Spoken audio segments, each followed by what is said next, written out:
नमस्कार मेरे प्यारे मित्रों, आज हम लोग समाज शास्त्र एवं मनोविज्ञान का एक महत्वपूर्ण टॉपिक सामाजिकरण सोशलाइजेशन पर चर्चा करेंगे और यह जानेंगे कि मानव कैसे हो पाता है। मानव क्योंकि जन्म लेते ही वह जैविकी प्राणी होता है, लेकिन जैविकी से सामाजिक वह कैसे हो जाता है, उसके लिए कौन कौन से अभिकरण होते हैं, किन किन स्तरों पर वह सीखता है और समाज जैसा व्यवहार की अपेक्षा करता है वह वैसा व्यवहार करने लग जाता है। देखो, सामाजिकरण इतना महत्वपूर्ण होता है कि आप लोग मोगली के बारे में जानते होंगे कि वह प्रारंभ में बचपन में जंगल चला जाता है और पशु पक्षियों के संपर्क में आ जाता है और पशु पक्षियों के संपर्क के कारण उसका सामाजिकरण पशु पक्षियों जैसा होता है, जिसके माध्यम से उसका व्यवहार कैसा हो जाता है, वह भी पशु पक्षियों जैसा व्यवहार करता है। एक दो उदाहरण है, 1920 के आसपास की घटना है बिहार की। आप लोग जो बच्चे ग्रामीण इलाके में होंगे वो जानते होंगे कि आज के 10-15 साल पहले कुछ जानवर जो है अगर बाहर सो रहे बालक बालिकाओं को उठा ले जाते थे।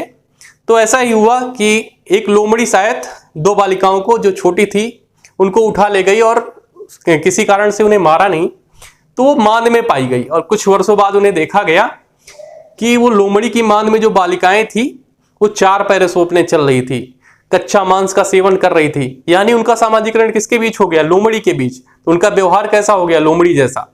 तो सामाजिकरण के कारण ही व्यक्ति जो जन्म लेता है पशु रूप में, पशु प्रवृत्ति को धारण किए हुए होता है, जैविकी रूप में होता है, वह इसी का परिणाम है, सामाजिकरण का ही परिणाम है कि वह मानव बन पाता है और समाज के अनुरूप अपना कार्य करता है। देखो, देखते हैं, सामाजिकरण वह प्रक्रिया है जिसके द्वारा क्या होता है, मनुष्य एक जैविकी प्राणी से सामाजिक प्राणी में परिवर्तित हो जाता है। जॉनसन एक विद्वान है, उन्होंने भी बहुत अच्छी परिभाषा सामाजिकरण के संदर्भ में दी है। सामाजिकरण शिक्षण की वह प्रक्रिया है जिसके द्वारा मानव अपनी भूमिकाओं को निर्वहन के योग्य बन पाता है, यानी शिक्षण के माध्यम से अपनी भूमिकाओं को निभाने वाला बन पाता है। इसकी विशेषताएं देखते हैं। सामाजिकरण अपने समाज के मूल्य, जैसे समाज के मूल्य होंगे, मूल्य कुछ समाज के मानदंड होते हैं, मानदंड तथा कुछ आदर्श होते हैं, उनको क्या करता है, सामाजिकरण के माध्यम से व्यक्ति सीखता है। मूल्यों को, मानदंडों को, आदर्श को इत्यादि को जो समाज के लिए उपयोगी हैं, जो समाज में रहने के लिए व्यक्ति को उपयोगी हैं, वो सारी चीजें सामाजिकरण के माध्यम से व्यक्ति सीखता है। और यह कैसी प्रक्रिया है? यह जीवन में निरंतर चलती है। एक बालक जो है जब जन्म लेता है और जब तक वह मर नहीं जाता तब तक वह समाज से सीखता रहता है। तो यह सामाजिकरण क्या है? जीवन पर्यंत चलती रहती है और जीवन पर्यंत के साथ साथ निरंतर भी है, लगातार, पूरे जीवन लगातार व्यक्ति सीखता रहता है। हाँ, इतना सा जरूर होता है, जो सीखने की प्रक्रिया होती है वह बाल्यावस्था से लेकर के किशोरावस्था के दौरान काफी अधिक मात्रा में पाई जाती है और जो बालक से लेकर के किशोर काल तक जो सीख लेता है वो लगभग उसके पूरे जीवन काल वैसी ही उसकी छवि बन जाती है, वैसी उसकी प्रवृत्ति बन जाती है। तो ये महत्वपूर्ण होता है कि किशोरावस्था तक जो भी सामाजिकरण बच्चे को दिया जाए वो काफी अच्छे स्तर का होना चाहिए, वह समाज के अनुरूप होना चाहिए। तो यह प्रक्रिया बाल्यावस्था से किशोरावस्था तक सर्वाधिक महत्वपूर्ण होती है, क्योंकि इसमें बच्चा बहुत ज्यादा सीखता है और उसी के अनुरूप अपना जो है पूरा व्यक्तित्व का विकास कर लेता है। और व्यक्तित्व जब एक बार बन जाता है तो उसे परिवर्तित करना आसान नहीं होता, कठिन काम हो जाता है। तथा यह गतिशील अवधारणा है, क्योंकि लगातार व्यक्ति सीख रहा तो जाहिर सी बात है एक गतिशील अवधारणा होगी। अन्य समाज के मूल्यों को सीखना जो है सामाजिकरण नहीं कहते हैं। उसको आगे हम देखते हैं क्यों नहीं कहते हैं। तो दूसरे समाज के जब मूल्य व्यक्ति सीखता है तो वह सामाजिकरण नहीं कहलाता है। सामाजिकरण 3 तरीकों से बच्चा सामाजिकरण करता है। जे.एच. फिक्टर ने बताया कि 3 प्रकार से बच्चा सामाजिकरण करता है और वह समाज में रहने योग्य अपने आप को अनुकूलित करता है। जिस प्रकार की समाज हमसे आशा करता है किसी व्यक्ति से, वैसा वह सीखता है। वो कौन कौन से 3 तरीके होते हैं इसको फिक्टर ने बताया। सबसे पहले बताया कि बच्चा जो है नकल करता है, यानी बड़े यदि प्रणाम कर रहे हैं एक दूसरे को तो छोटा बच्चा भी घर का है वो भी प्रणाम करना सीखता है, अभिवादन करना सीखता है। बच्चे को सिखाया जाता है बच्चों टाटा कर लो तो टाटा करना सीख जाता है।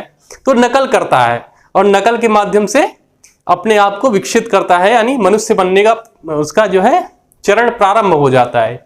अपने से बड़ों के द्वारा जैसा बिहेव किया जाता है वैसा बच्चा, अगर आप घर में गाली देंगे तो बच्चा भी गाली देना सीख जाता है। वो नकल करता है अपने से बड़ों की। दूसरा यह कि आप कोई छोटी छोटी बात को उसको सुझाव देते रहे कि बेटा ऐसा नहीं करना है, ये गलत है, तो वह सुझाव के माध्यम से भी सीखता है कि सही क्या है और गलत क्या है, और कौन सा काम करने पे हमें अप्रिसिएट किया जाता है और कौन से काम करने पे हमें डिमोटिवेट किया जाता है। तो बच्चा सीख जाता है किस काम से घर वालों को खुशी मिलती है तो वैसा वो करना प्रारंभ कर देता है। कभी कभी खेल खेल में बच्चों को हम लोग सिखा देते हैं उसे मार दो, तो वो मारने लगता है, और जब आप लोग एक बार खुश हो जाते हैं तो वो लगता है उस बच्चे को कि ये कोई अच्छा काम है, इसको करने से सब लोग प्रसन्न होते हैं और हमें शाबाशी देते हैं, तो उसकी वो आदत में आ जाता है। इसलिए ऐसी आदतें बच्चों में विकसित ना करें प्रारंभ से ही। तीसरा ये प्रतियोगिता। प्रतियोगिता क्या है कि कोई भी बच्चा जो है, कोई भी व्यक्ति चाहता है कि वो सर्वश्रेष्ठ रहे, और प्रतियोगिता के क्रम में भी वह सीखता है और सामाजिकरण उसका होता रहता है। तो इस प्रकार से 3 तरीके बताए हैं फिक्टर ने कि कैसे बच्चे का, कौन से वो 3 तरीके हैं जिनके माध्यम से व्यक्ति का सामाजिकरण होता है। सामाजिकरण के स्तर कौन से होते हैं, किन किन अवस्थाओं में बच्चा सीखता है, इसके बारे में बहुत सारे विद्वानों ने अपनी अपनी अलग अलग राय दी है। जैसे फ्राइड ने इसकी 5 अवस्थाएं बताई हैं, उसी तरीके से हैरी एम जॉनसन ने 4 तरीके बताए। इनको थोड़ा सा देखते हैं। कहा कि 4 अवस्थाओं में बच्चे का या व्यक्ति का सामाजिकरण होता है। पहली अवस्था बताई मौखिक अवस्था, इसे कहते हैं ओरल स्टेज, और यह अवस्था होती है बच्चे की 1 से 1.5 साल के बीच में। इस अवस्था में वो केवल जो है अपने मुख का प्रयोग करता है और मात्र अपनी माँ से संबंधित होता है, मात्र माँ को पहचानता है और वहां से स्तनपान करता है, इसलिए इसे ओरल स्टेज बोला जाता है। दूसरी अवस्था बताई इसमें सामाजिकरण एनल स्टेज, यानी 1.5 से 3 वर्ष। इसमें हम बच्चे को शौच की प्रक्रिया को सिखाते हैं कि अपने कपड़ों में शौच नहीं करनी है, आपको जो है टॉयलेट जाना है, बाहर जाना चाहिए, ठीक है, अपने कपड़ों में मत करें। ये सब चीजें उसे गुदा स्तर पे सीखता है, यानी शौच इत्यादि का ज्ञान उसे दूसरी अवस्था में यानी 1.5 से 3 वर्ष में हम लोग कराते हैं। तो पहला ज्ञान यही देते हैं। तीसरी अवस्था होती है मातृरथ या संकट चरण। इस अवस्था में क्या होता है, जो 3 से लेकर के 12-13 साल तक के बीच में होता है, इसमें जो बच्चियां होती हैं वो पिता के प्रति ज्यादा जो है उनका लगाव होता है और बच्चों का अपनी माँ के प्रति लगाव होता है। और इसी टाइम पे ये यह टाइम संकट चरण भी बोला जाता है, क्योंकि इसमें बच्चे का यदि सही तरीके से सामाजिकरण न किया गया तो उसका जो व्यक्तित्व का विकास होना है वो कुछ अच्छा नहीं होगा और वो गड़बड़ हो सकता है और समाज के प्रतिकूल हो सकता है। वो या किशोरावस्था है। किशोरावस्था में यह होता है कि जब व्यक्ति के हार्मोन सक्रिय हो जाते हैं बालक और बालिकाओं में, तो उनके शारीरिक परिवर्तन आने लगते हैं और वह एक अलग ही प्रकार की अपनी दुनिया में रहता है, क्योंकि वो हार्मोन काफी ज्यादा प्रभावित करते हैं व्यक्ति के शरीर को, बच्चे के शरीर को। और यह अवस्था लगभग 12-13 साल से लेकर के 18-19 साल तक चलती है और इसमें बच्चे को बहुत संभालने की आवश्यकता होती है, क्योंकि यही महत्वपूर्ण है और यह निर्धारित कर देता है कि वह बालक आने वाले समय में किस ऊंचाइयों को प्राप्त करेगा, समाज के अनुकूल व्यवहार करेगा या समाज के प्रतिकूल व्यवहार करेगा। आगे देखते हैं कि जो सामाजिकरण के सिद्धांत हैं वे कौन से हैं, और उसमें उससे संबंधित प्रश्न भी आते हैं, वह अत्यंत महत्वपूर्ण है। सामाजिकरण के सिद्धांत, थ्योरी ऑफ सोशलाइजेशन। अनेक वैज्ञानिकों ने सामाजिकरण के सिद्धांतों को प्रतिपादित किया है, जिसमें से महत्वपूर्ण है कूले का आत्मदर्पण का सिद्धांत, मीड का मैं तथा मुझे का सिद्धांत, तथा सिगमंड फ्रायड का इड ईगो तथा सुपर ईगो का सिद्धांत। 3 सिद्धांतों की हम लोग चर्चा करेंगे। उसके पहले जान लेते हैं कि सामाजिकरण के संदर्भ में कुछ वैज्ञानिकों ने माना कि सामाजिकरण कहा किसे जाए, तो एक एंथोनी गिडिंस नाम से एक वैज्ञानिक थे, उन्होंने कहा सामाजिकरण का तात्पर्य होता है स्व का विकास, स्व यानी सेल्फ का डेवलपमेंट। अब स्व है क्या, इसे उन्होंने परिभाषित तो किया नहीं। मनोवैज्ञानिकों ने कहा यह स्व वह चीज है, स्व वह चीज है जिसमें व्यक्ति क्या करता है, अपने बारे में धारणा बनाता है। मनोवैज्ञानिकों के अनुसार वह स्व है जिसमें व्यक्ति अपने बारे में धारणाएं बनाता है। तथा समाजशास्त्रियों ने इस स्व को इस प्रकार से परिभाषित कर दिया कि व्यक्ति अपने विषय में जो सामाजिक छवि बनाता है, यानी व्यक्ति यह जानता है कि समाज उसके बारे में क्या सोच रहा है, उसके आधार पर वह छवि बनाता है, मैं अच्छा हूं या मैं बुरा हूं, समाज मेरे बारे में कैसा सोच रहा है। तो वह जो छवि है उसे समाजशास्त्रियों ने स्व का नाम दिया है। अब कूले के आत्मदर्पण का सिद्धांत, और मीड के सिद्धांत को और तथा सिगमंड फ्राइड के सिद्धांत को एक एक करके हम लोग देखते हैं। फूले ने अपने आत्मदर्पण के सिद्धांत में, आत्मदर्पण के सिद्धांत से ही बहुत कुछ स्पष्ट हो जा रहा है, लुकिंग ग्लास थ्योरी में बताया कि सामाजिकरण के संदर्भ में अपना जो सिद्धांत प्रतिपादित किया, उसमें कहा स्व का विकास कैसे होता है। जो स्व पे अभी हम लोग बात किए, स्व का विकास कैसे होता है, तो उन्होंने बताया, यह सिद्धांत किस पुस्तक में उन्होंने दिया, यदि प्रश्न आता है तो इसको नोट कर लीजिए। Human nature and social order नाम की किताब लिखी, उसमें कूले ने आत्मदर्पण का सिद्धांत प्रतिपादित किया और बताया कि व्यक्ति अपने विषय में वही सोचता है, व्यक्ति अपने विषय में वही सोचता है जो समाज उसके विषय में सोचता है। व्यक्ति अपने विषय में वही सोचता है जो समाज उसके विषय में सोचता है। यह व्यक्ति का स्व है, यही व्यक्ति का स्व होता है। अब देखो, आप अपने बारे में क्या समझते हो? जब आप शीशे के सामने खड़े होते हो तो जो शीशा रिफ्लेक्ट करके आपको दिखाता है, वही आप अपने बारे में समझ पाते हो।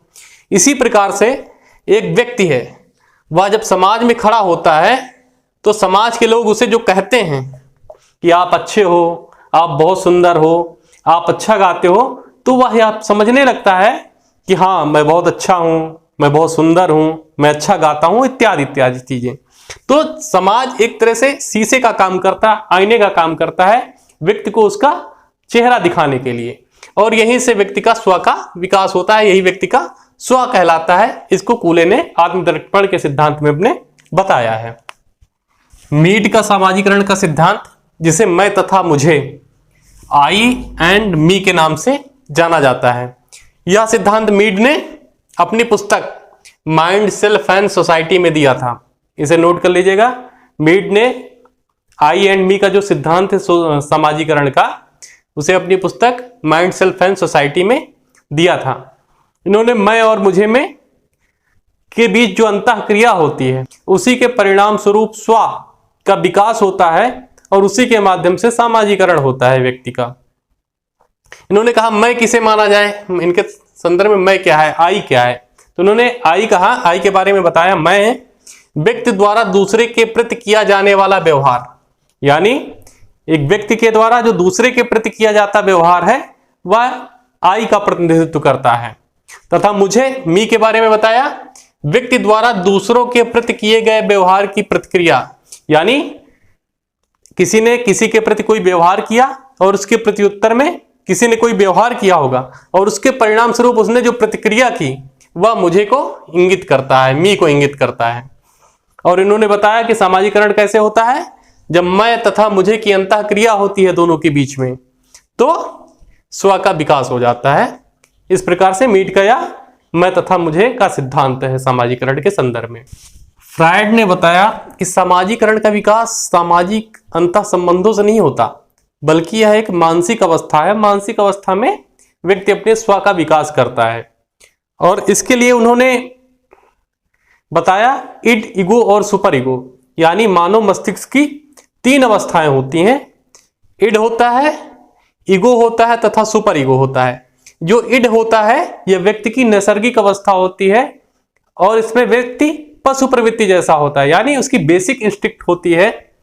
इसका संबंध क्या होता है, मूल प्रवृत्तियों से होता है। व्यक्ति की जो मूल प्रवृत्तियां होती हैं, बेसिक इंस्टिंक्ट होती हैं, वह इड के अंतर्गत आती हैं, या असामाजिक तथा पाशविक इच्छाएं इसमें सम्मिलित होती हैं। दूसरा उन्होंने बताया कि ईगो होता है। ईगो एक व्यक्ति का तार्किक पक्ष होता है, व्यवहार करने का तार्किक पक्ष, और इसी के अनुरूप व्यक्ति व्यवहार करता है, यानी व्यक्ति के व्यवहार का यह तार्किक पक्ष होता है तथा व्यक्ति को मान्य तरीकों के अनुरूप व्यवहार करने का सुझाव देता है कि समाज में किस प्रकार से जो मान्य तरीके हैं उस प्रकार से व्यवहार किया जाए, इसका सुझाव देता है ईगो। तथा सुपर ईगो कहता है कि जो समाज में उच्च कोटि के आदर्श हैं, जो उच्च कोटि के मूल्य हैं, उच्च कोटि की मान्यताएं हैं, उन अपेक्षाओं का प्रतिनिधित्व करता है सुपर ईगो। यानी जो समाज में सबसे ऊंचे व्यवहार है, सबसे ऊंचे मूल्य है, उस तरह का व्यवहार किया जाए, ये मानव के मस्तिष्क में सुपर ईगो इसे कहते हैं। तो मानव का मस्तिष्क 3 अवस्थाओं में होता है, इड, ईगो और सुपर ईगो। और फ्रायड ने बताया कि जो अंतःक्रियाएं होती हैं, उसके परिणाम स्वरूप स्व का विकास नहीं होता है, सेल्फ का विकास नहीं होता है, अपितु यह मानसिक स्थिति में होता है। स्व का विकास मानसिक स्थिति में होता है। जबकि कूले और मीड ने बताया है कि जो स्व का विकास होता है वो सामाजिक अंतःक्रियाओं के परिणाम स्वरूप होता है। तो ये मानव व्यवहार को 3 भागों में बांटते हैं। अब एक एग्जाम्पल के माध्यम से समझते हैं कि कैसे व्यक्ति के स्व का विकास होता है।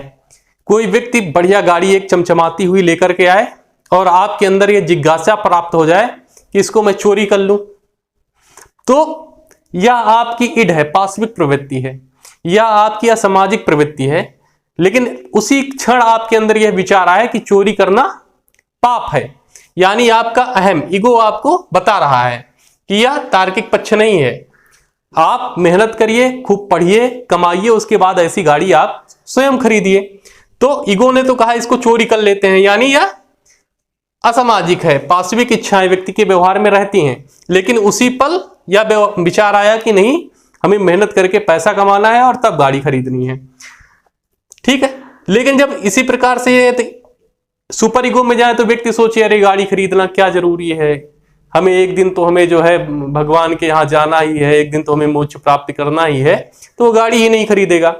तो क्या होगा कि जो सुपर ईगो है, सुपर मान्यताएं, मूल्य मान्यताएं हैं और इड के बीच में क्या करता है, अगर सुपर ईगो में ही व्यक्ति रहने लगे तो वह बिल्कुल फिर असामान्य सा हो जाएगा, वो समाज में जीने लायक नहीं बचेगा। इतना ऊंचे आदर्श भी हमें नहीं लेके चल रहे हैं। तो इड भी नहीं करना है, यानी पशु प्रवृत्ति भी नहीं करना है। इन दोनों के बीच में संतुलन बिठाना है, जिसे हम कहते हैं ईगो। और इसी ईगो की बात करते हैं फ्रायड की इड और ईगो में, इड और सुपर ईगो में जो संतुलन बिठा करके जो कार्य करता है व्यक्ति, उससे व्यक्ति का सामाजिकरण होता है। और इस प्रकार से व्यक्ति जो समाज की अपेक्षाएं हैं व्यक्ति की, उसको प्राप्त करना और उसे सीखने का प्रयास करता है। तो बहुत बहुत धन्यवाद मित्रों।